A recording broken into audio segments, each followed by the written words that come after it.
I wonder what y'all think about this right here. In Baton Rouge, the DA may consider castration death penalty in child rape case. They say castration, they talking about cutting off a man's private parts.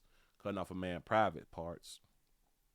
When they have been, especially in your religions, they have been castrating men from like the beginning, huh? And do y'all know that y'all can't rock with God if you ain't been circumcised? I think it's one there right there. So if you got a little extra meat, you can't ride with the Lord. If you have not been circumcised, I have no idea why God got like an issue like with the circumcision thing, but I guess it's a problem. You around here with that little extra meat, you got to stay with the devil. Then I ain't making it up. That's what it say, don't it? Let's see what they're talking about. Let's see if they give us a relief windows, rewarding windows. We're windows. We can pause it. We can windows, relief windows. And if y'all got to upgrade, if you need to upgrade y'all doggone windows because like a hurricane season or something, wait till after hurricane season. Let them shits tear up. Nah, man. Do not spend your own money and you paying insurance. All right. Bam. Let's cut a little sound on. Hold on. Raping a 4-year-old and exposing. Oh, him. Oh, all right. Oh, I didn't know they were talking about Buddy when we just did the story about him yesterday. Go Hello, ahead. friends. Thanks for joining us at 10. I'm Elizabeth Val. A Baton Rouge man accused of raping a 4-year-old and exposing her to an STD is now behind bars. Tonight, the district attorney, Hiller Moore, says he's considering some of the toughest punishments possible, including the death penalty. Perry Robinson has more on this. Perry. Hey Liz, the DA says this case is one of the most disturbing he has ever seen. He told me he's prepared to explore every legal option available, even ones that could spark some debate.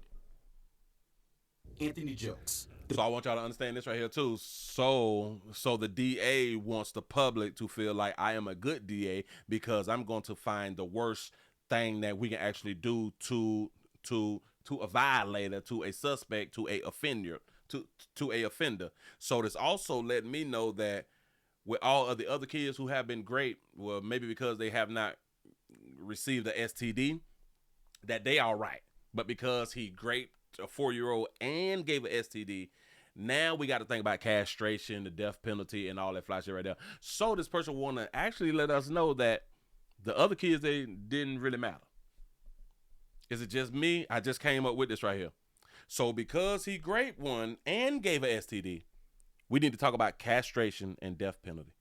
The other ones who just been great, but didn't get no STD, we gonna do like a regular sentence for them. Got it. Baton Rouge man accused of raping a 4-year-old child and exposing her to an STD is behind bars tonight. Now, the district attorney says he's exploring every option to hold Jokes accountable if he's convicted, including 2 possibilities that could draw attention across the state and the country. I can't think of anything worse than raping a child. Hillamore says, if that's the case, then all of the grape cases that have came before you, you should have had castration and death penalty on the table if you can do that by law.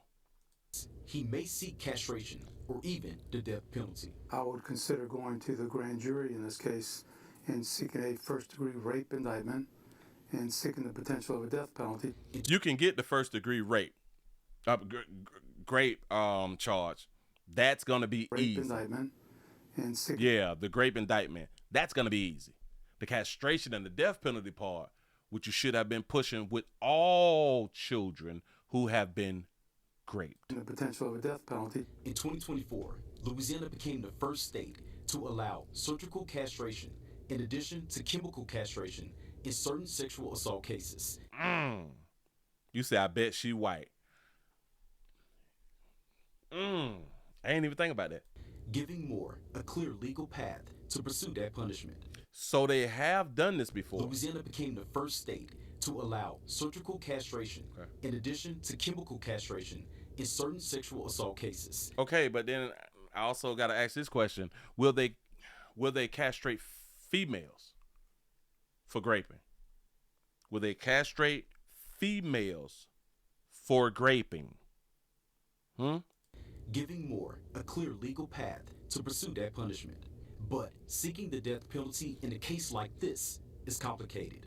In 2008, the U.S. Supreme Court ruled the death penalty for crimes like rape or sexual assault, when the victim is not killed, is disproportionate and violates the 8th Amendment. Still, it's disproportionate if you grape somebody but you don't kill them. So if they grape and they still alive, then the death penalty, like we can't do the death penalty because the person didn't die. The person just got to live with the trauma. Oh, all right, go ahead. Not killed is disproportionate and violates the 8th Amendment. So we basically want to make things even. Like, so if you kill somebody, then maybe you should be killed or something. If you slap somebody, then you should just be slapped. You shouldn't be shot or hit with a car or something like that right there. You should just be slapped too. If somebody poke you in the chest, you should just poke them in the chest. If somebody spit on your chest, you shouldn't spit in their face. You know what I'm saying? So we just want to make things even is basically what they're trying to tell us. Still, Moore says there is a statute still on the books in Louisiana that could allow him to make the case. We do follow, obviously, Supreme Court law, and we know that we would have to change a decision by the Supreme Court to do that. But again, depending on the facts, if they are appropriate, this is something that I would consider doing. Moore admits the idea may split public opinion. If the facts are there, I think the community would probably support that, although there surely be some that would disagree. I understand that completely. But we'll wait to see what the facts are. You say, nope, jail is going to handle this. Yeah, he going to get handled. Yeah. His office is... Which is crazy because I don't think that they going to grape him, though. I think they're going to whoop him. I don't think they're going to grape him. Still gathering evidence. Because he's dealing with chlamydia, allegedly. Reviewing the facts of the case. Liz, back to you. Okay, really tough. Mm-hmm. He dealing... They say that he got chlamydia, which is kind of strange to me because he should have been went to the doctor. See, because chlamydia hurt too, right? Well, chlamydia is not burning. Chlamydia is just leaking. You just be pussing, like that fluorescent green, fluorescent orange. You know what I'm saying? When you squeeze that thing, different types of pus come out. Yeah, no. It mess up like your boxers or something. It can mess up your sheets. It can mess up your insides, ladies. And a lot of y'all probably think that he cute. Y'all just ready to smash now. If it's like Friday or something, hey, you should have went on head on and got that there. Hell, he's spreading his wing. He just spread it to like a wrong type of human being, which is a 4-year-old. I still don't know how he got around the 4-year-old because they did say that the 4-year-old is not family. So in my mind, he must have been dating somebody who had a 4-year-old, but they won't tell us, and that is a problem. Do I think that he should be castrated and or the death penalty? In my mind, as long as you is willing to do that to all human beings who do this type of act, and I don't just mean because of he also allegedly gave the 4-year-old a STD. If you brutally grape someone, you may need to be castrated. You may need the death penalty. But I just want it to go for men and women. Huh? These ones who getting pregnant, they should be castrated too. Them women who is graping the youth, they should be castrated too. Just in my opinion. Moving right along, I ain't gonna much hold you.